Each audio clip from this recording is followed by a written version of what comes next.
Assalamualaikum warahmatullahi wabarakatuh. Perkenalkan, nama saya Mariana, NIM 11903059, kelas 3C Ekonomi Syariah. Di sini saya akan menjelaskan tentang nikah.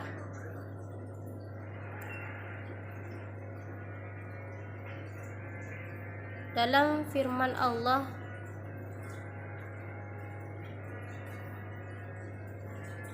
Quran Surat An-Nur ayat 32 berfirman mengenai keutamaan menikah.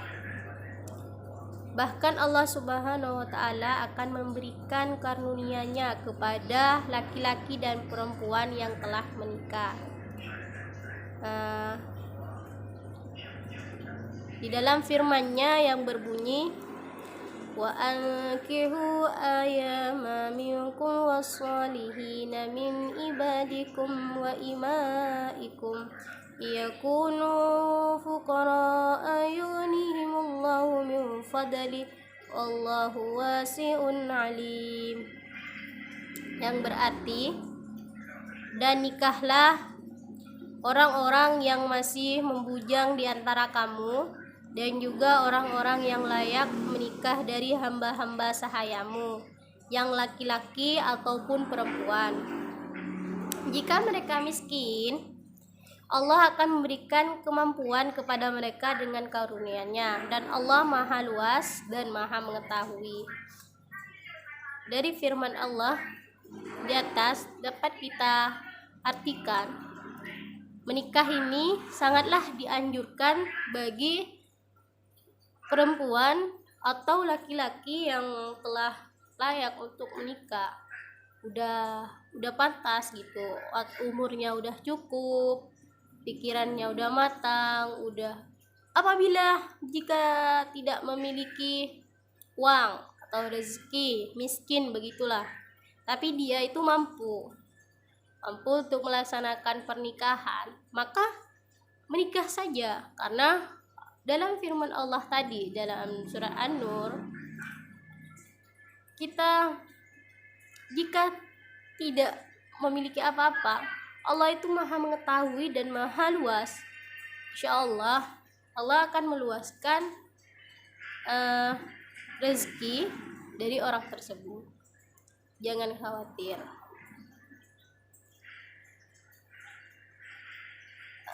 Arti pernikahan dalam Islam.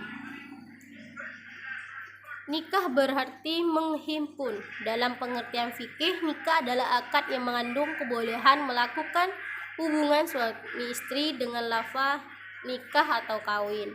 Selain itu, menurut kompilasi hukum Islam, perkawinan adalah akad yang kuat dan mistaqon walidoh untuk menaati perintah Allah dan melaksanakan ibadahnya.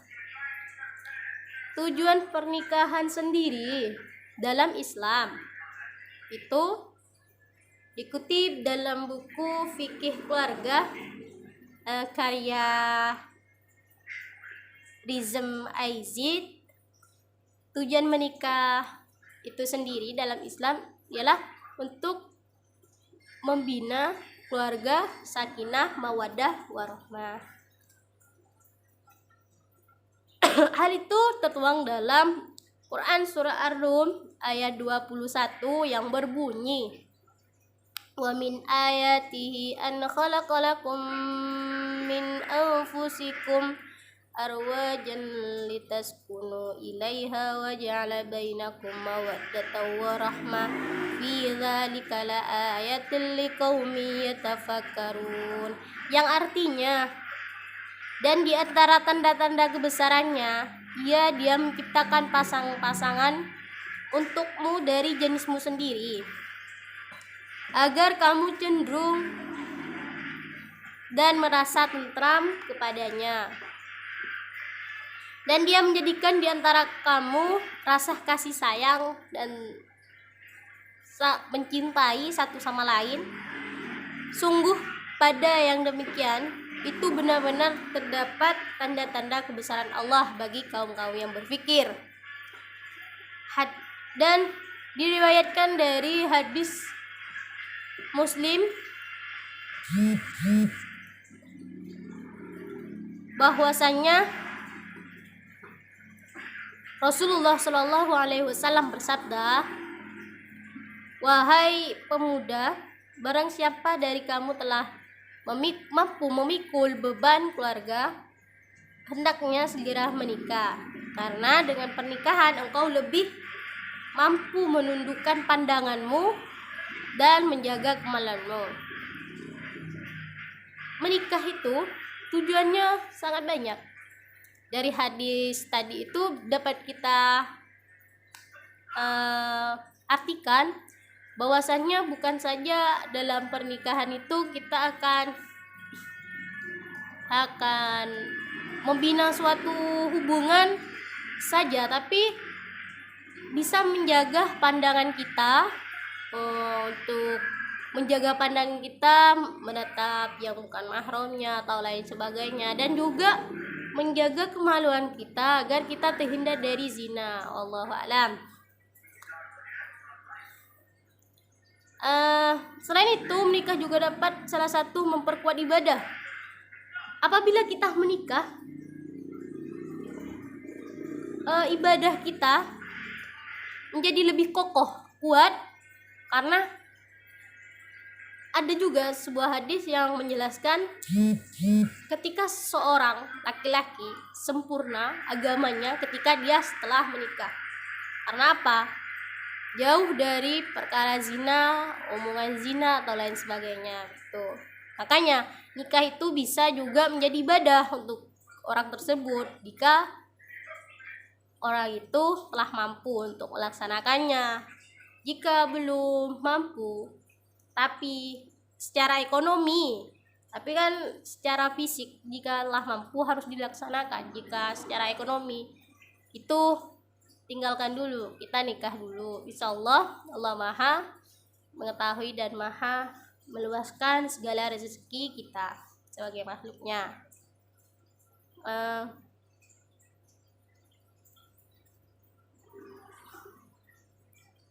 Hal ini sesuai dengan hadis tentang menikahan yang diriwayatkan oleh Baihaqi. Rasulullah Shallallahu Alaihi Wasallam bersabda, apabila seorang hamba menikah, maka telah sempurna separuh agamanya. Maka hadisnya untuk memperkuat bahwa nikah itu bisa menjadi ibadah ya.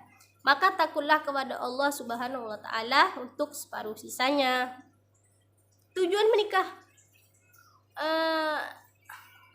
yang lain lagi yakni memperoleh keturunan. Setiap orang menikah itu pasti menginginkan keturunan. Dan keturunan yang mereka inginkan itu pasti ingin yang baik gitu. Nggak mungkin kan kita menikah ingin keturunannya jelek, nggak mungkin.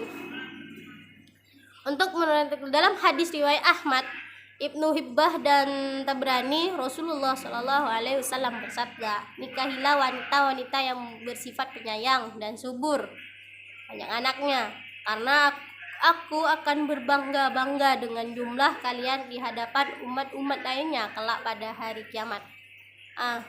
Dari hadis Rasulullah tadi kita simpulkan itu bahwasanya dianjurkan kepada kaum laki-laki untuk mencari kaum wanita yang memang dia itu sangat menyayangi, bisa merawat anaknya juga dan penuh kasih sayang, dan juga yang subur, karena Rasulullah di suatu hari nanti di akhirat paling menyukai kepada orang-orang tua yang memang memiliki banyak keturunannya, karena memperbanyak agama Islam khususnya lah.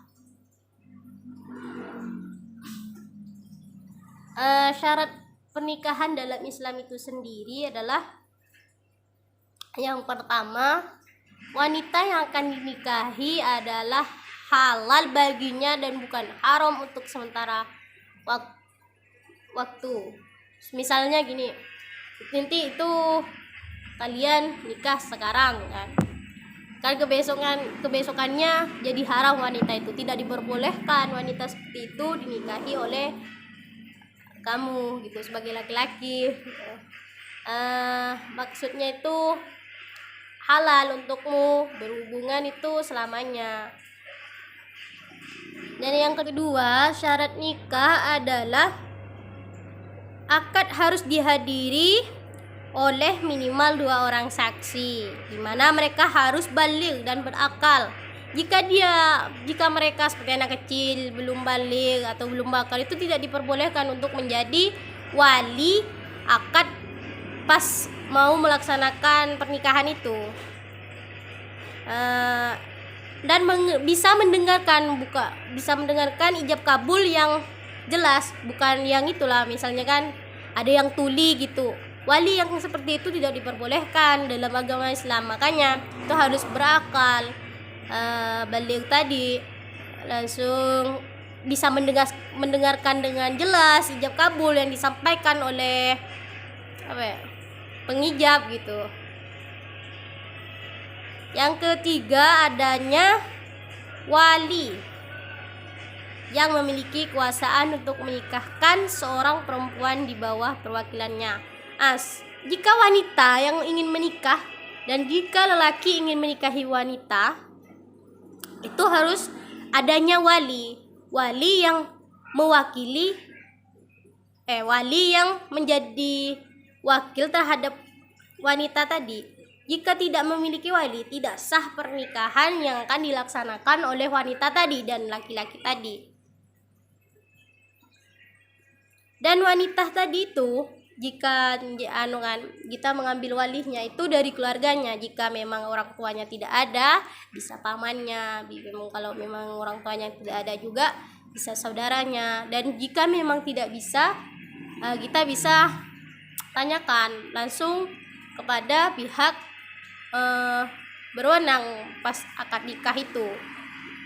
Intinya setiap wanita yang mau menikah itu harus memiliki wali yang bisa mewakilkannya.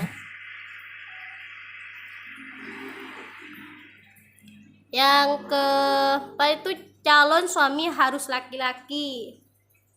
Tidak harus laki-laki di sini ini gini ya. Tidak seperti yang zaman sekarang ini kan, ada yang banci sepertinya kan, ada yang bencong gitu kan. Kini harus yang menikahi perempuan itu memang harus laki-laki itu baru bisa sah pernikahannya. Jika tidak, misalkan ada perempuan yang menyamar jadi laki-laki, itu tidak sah pernikahannya. Jika walaupun dia itu telah melaksanakan akad, tidak sah. Dalam Islam itu tidak diperbolehkan. Maka ketika kita mengetahuinya setelah akad itu batal ya. Mampu fisik dan psikologis dan memiliki kerelaan diri untuk menikah. Maksud di sini untuk memiliki kerelaan diri untuk menikah adalah tidak secara paksa. Ya kan, di dalam Islam itu sebelum melaksanakan pernikahan pasti di antara kedua dalam menikah itu memang diharuskan calon suami harus laki-laki, fix harus laki-laki, beragama Islam, mampu fisik dan psikologisnya, dan juga memiliki kerelaan untuk menikah. Tidak ada paksaan di antara keduanya untuk menikah.